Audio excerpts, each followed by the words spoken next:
UFC 275 betting and DraftKings show. I'm Jon Kelly. Let's hear the picks. Kicking things off in the women's featherweight division, we have Jocelyn Edwards coming in as a -160 favorite. The comeback on Ramona Pascual is +140. And this is one where I actually kind of like Edwards in this spot. Not because I think there's value on her money line. I think it's pretty obvious, especially on DraftKings, that she is overpriced. You know, a -160 favorite. She's priced at 8,700. But the reason why I kind of like her in this spot is because I expect her to be the better striker. She's a pretty technical kickboxer.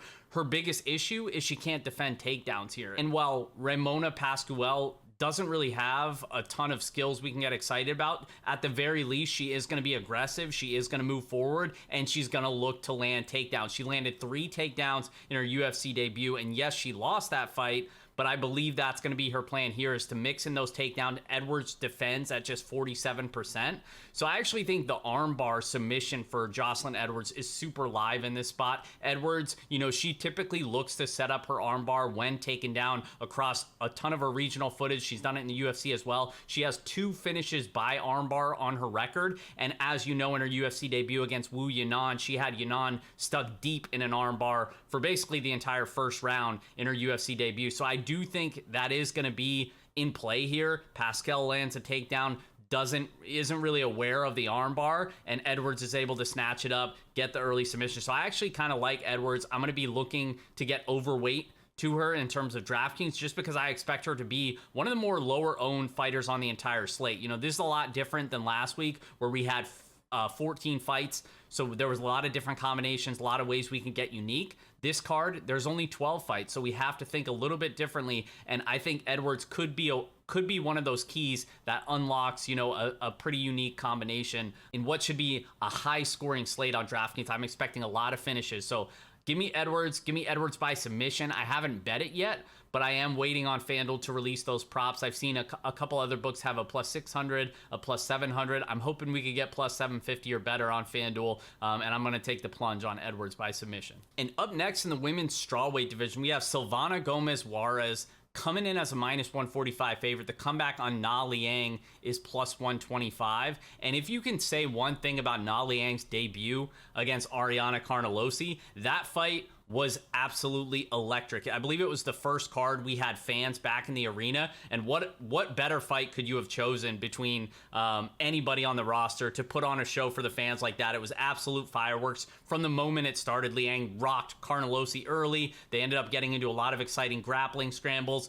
She ended up getting finished in the second round, but pretty decent showing from her, or at least very aggressive showing from her. And that's what we like to see out of these fighters who, yes, they might not fight the smartest, and yes, they might not be the most skilled. And for the record, I don't think she's very skilled, but I do think she's super aggressive, and I do think that's just in general going to create chaos and hopefully lead to some finishes and some high DraftKings scoring. And that's the type of fighter that I view her as. She's basically an armbar specialist. You know, obviously she's going to look to get the takedowns, but she's going to look for that armbar. She has 6 or 7 armbar finishes on her record, and now she's going up against Silvana Gomez Juarez, who, by the way, has been submitted via armbar in her last 2 fights in the very first round. So this is one where I like the armbar angle once again. Na Liang by armbar that's what I'm feeling for this fight. I really don't think Juarez belongs at the UFC. She was scheduled to fight on Contender Series, ended up canceling that fight because she took the Godinez fight on short notice, got subbed in the first round. She's just not at this level. And then she followed it up by getting submitted in her most recent fight as well. Like, I just don't think her grappling is at this level. Yes, she's a decent striker, and I do expect her to have the striking advantage in this matchup, but I do not trust her to stay safe in the grappling exchanges, and I think Liang is going to make sure there's at least a couple grappling exchanges early in this fight. So I am expecting a finish one way or the other. I'm going to be heavier on the Na Liang side. She's going to be one of my heaviest owned fighters at 7,600. I just really like the upside here. A first round finish, which is basically her path to victory, is going to score well on DraftKings. And I actually don't even think she's going to be super owned. Like, I do think she'll be owned. It's a 12 fight slate, but compared to everybody's going to play Glover Teixeira as a popular underdog at 7,300 in the main event. Everybody's going to play Joanna Jędrzejczyk, who's another very popular underdog, right in that same range as well. So at 7,600, I think we're actually going to get an ownership discount on a fighter who arguably has as much or more of a ceiling on DraftKings. So give me Na Liang, Give me the armbar in the first round. Let's go. Next fight up, we have Bachari Dana going up against Kyung Ho Kang, and what should be a pretty binary style matchup. Basically, on the feet, I expect Bachari to have a clear striking advantage here. He's got the obvious punching power. He was on a 3-fight win streak, all 3 wins coming by first round knockout prior to his last fight against Chris Gutierrez when he got finished with a nasty spinning elbow. But this is one where I just expect Bachari to get the better of the punches, and then when the fight hits the mat, I expect Kang to have a clear advantage here. He's a much better submission grappler. Bachari's defensive grappling hasn't really been tested a whole lot at the UFC level, and I expect Kang to have an advantage on the mat. I expect him to get it to the mat. This is a guy that averages around 2 takedowns per 15 minutes, and Bachari only defends at 57%. So it's not a fight that I have a super strong take on who wins one way or the other. I'm gonna target both sides on DraftKings just because I think Bachari does have that early knockout upside on DraftKings, and then Kang in a victory, it's probably coming via multiple takedowns and grappling and potentially a finish on the mat as well. So this is one that I'm probably just going to be hedging. No bet for me either way, but give me Kang just because I expect him to get the fight to where he needs it. Next fight up, we have Andre Fialho going up against Jake Matthews. Fialho comes in as -140 favorite. The comeback on Jake Matthews is +120. And this is one where I kind of just view Fialho as an early knockout or bust style of fighter. Basically, all of his wins have come by knockout. I believe 11 of his 13 wins have come by knockout. The majority of those have come inside the first round, including a knockout win over Miguel Baeza. And of course, he knocked out Cameron Van Camp in his most recent fight. So he basically has 2 knockout victories in the past month and a half. He's very active, looking to get back in there, but now he's going up against a guy who I think is just a more well-rounded fighter in Jake Matthews. He's a black belt in Brazilian Jiu-Jitsu. He averages around 2 takedowns per 15 minutes, and a guy like Fialho, who basically is only just a big power puncher, I don't trust his ability to A, keep it on the feet, but B, also, when he does get taken down, I don't trust his defensive grappling, and I know he's had solid cardio in the past, but those were primarily against strikers. I suspect that if Jake Matthews is going to be able to grind on him early and test that cardio, especially if the fight gets extended, I think Matthews is going to take over with his grappling, his wrestling, and his more well-rounded style. So give me Jake Matthews by decision. Again, this is another one where I'm not going to ignore the upside of Fialho, so I am going to have some exposure to him on DraftKings, but I like the Jake Matthews side. I like him to get it done. I'm not sure if I'm going to bet him.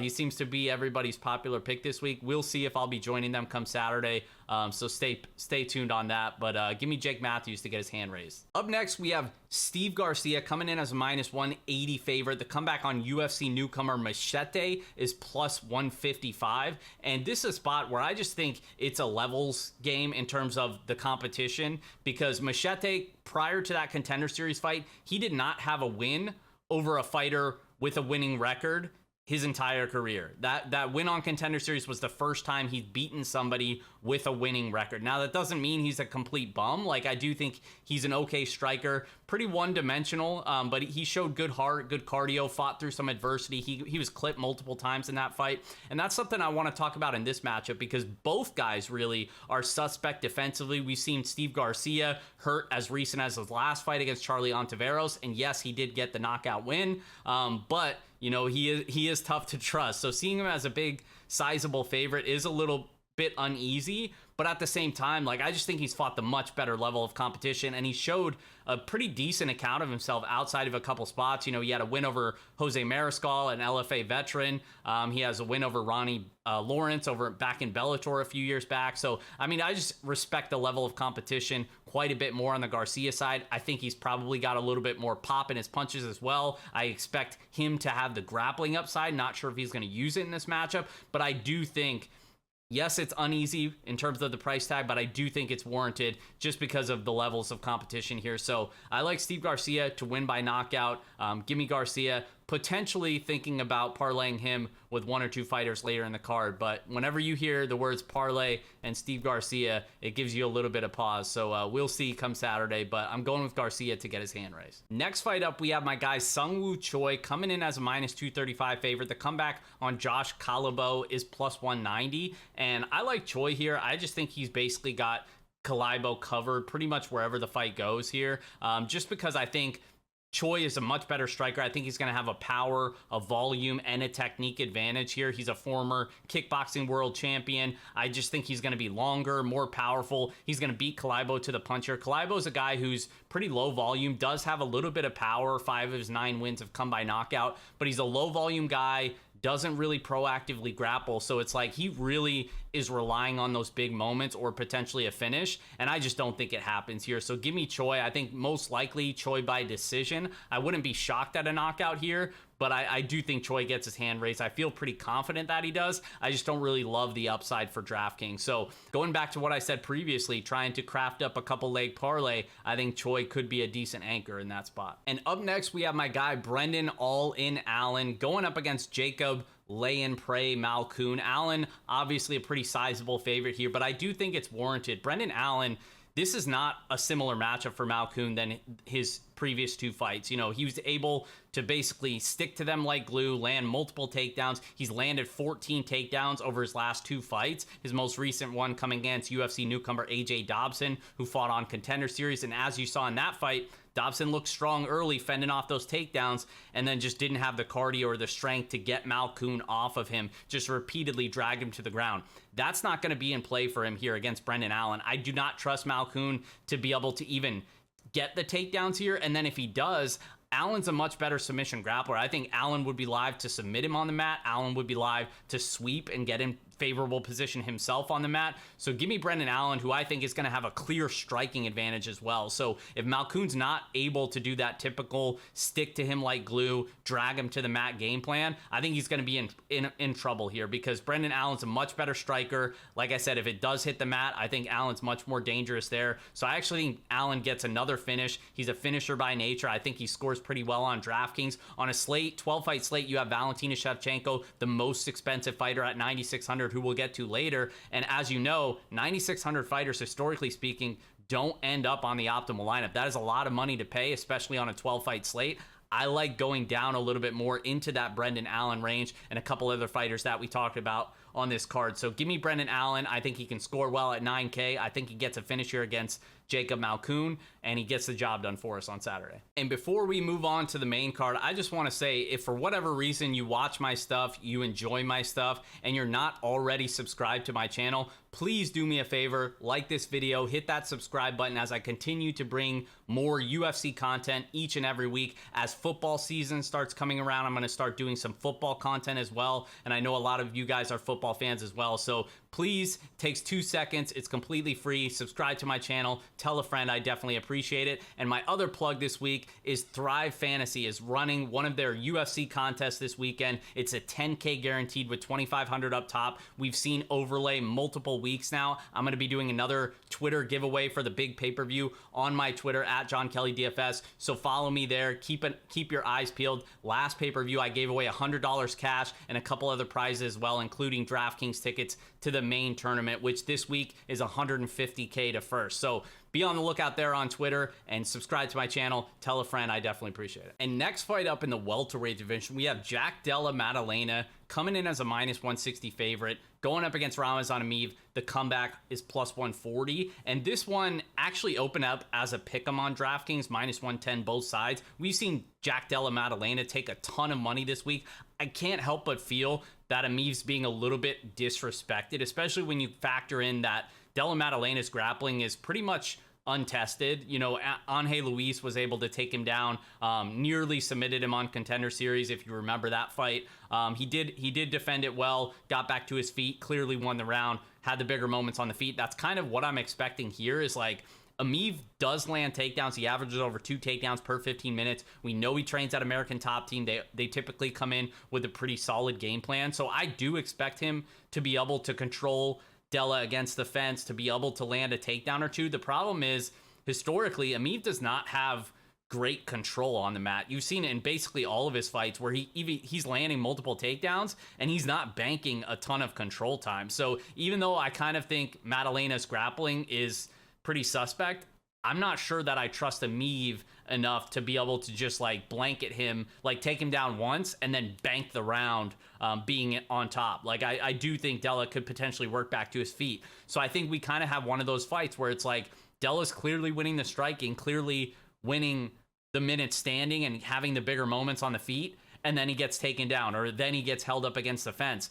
And then we go to the decisions, and now we have to wonder if the judges are actually going to favor damage like they're supposed to, or if they're going to favor control. Obviously, they've been favoring damage a little bit more, allegedly, in the last couple close split decision or robbery style fights.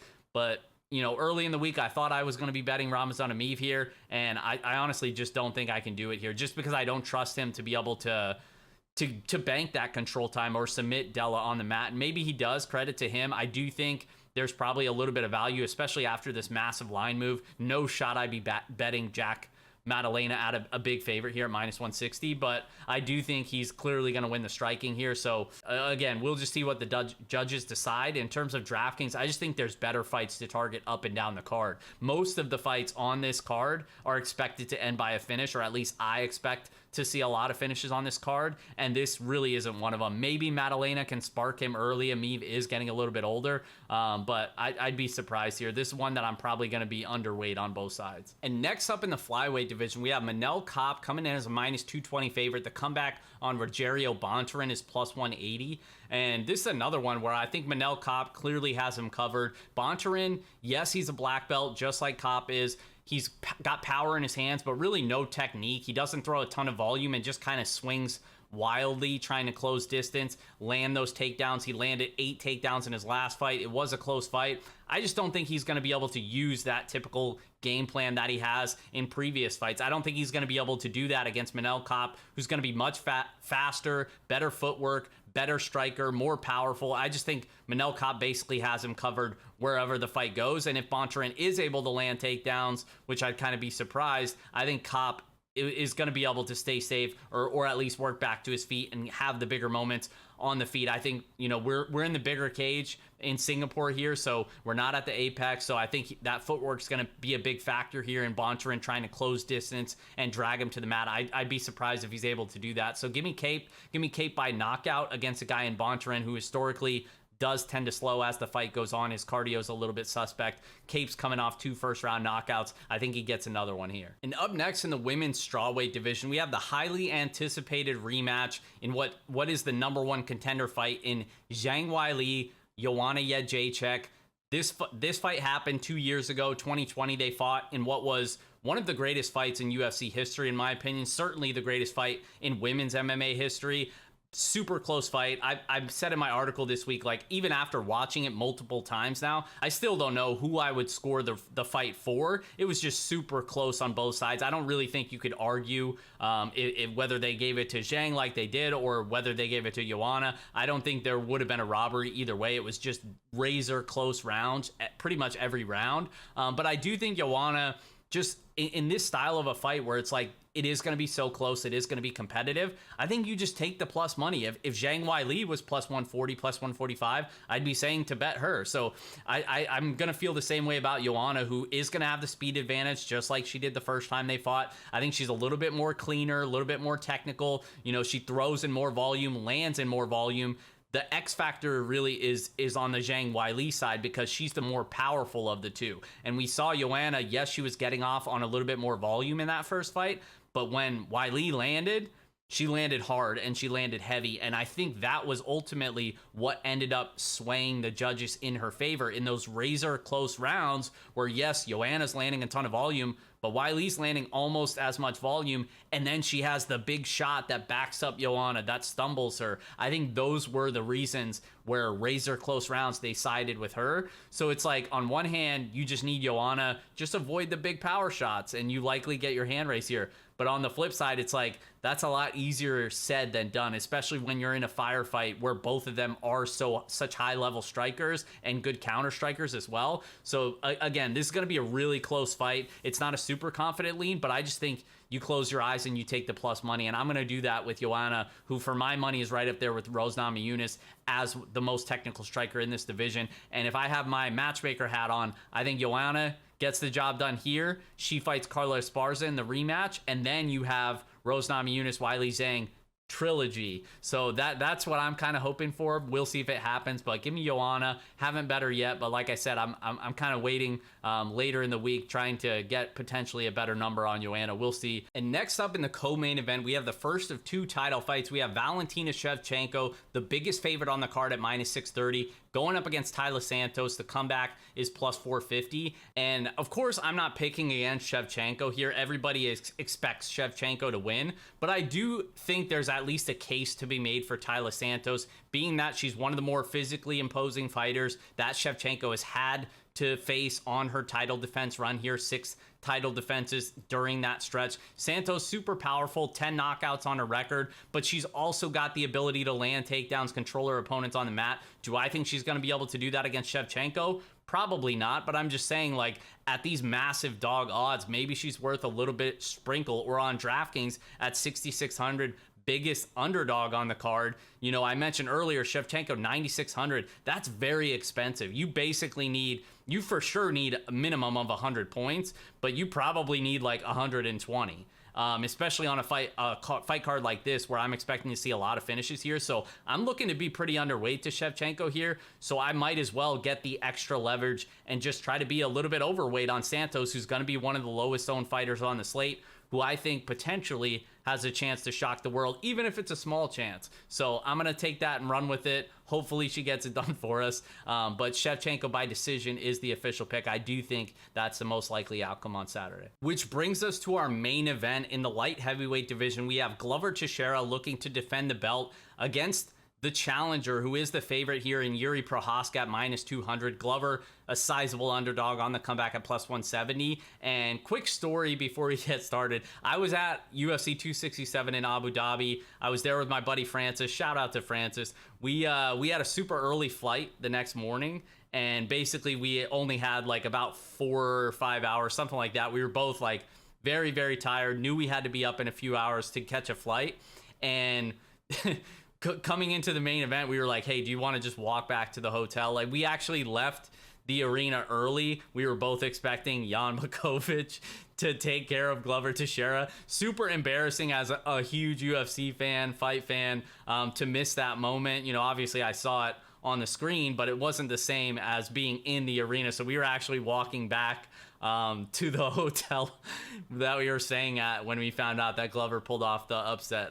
So just a funny story there that I figured I'd share so you guys can roast me in the comments. But this in terms of this matchup, I do think Yuri Prohaska, while he does have clear holes in his game, you know, I've talked repeatedly back when me and Jonah used to do the show every week. We weren't like Prohaska haters per se, but we just noted a lot of the concerns, and like, he is very wild and reckless the way that he fights, and against the right opponent, he's gonna get clipped, he's gonna get hurt. On top of that, his defensive grappling is pretty much untested entirely, and that's gonna be a factor here against Glover Teixeira, who repeatedly is able to get those takedowns, very aggressive on top. You know, yes, he's turning 43 years old later this year, like his best days are behind him, but he's still very live to be able to land takedowns and get a finish on the mat himself. The problem is the durability for me, because he's been knocked out 3 times in his career. He's been wobbled in basically all of his fights on this win streak that he's on. He's just so good, so veteran savvy at being hurt and then quickly finding a way to get it to the mat and recover and have the advantage on the mat. And yes, that's in play here. That can certainly happen. It wouldn't shock me.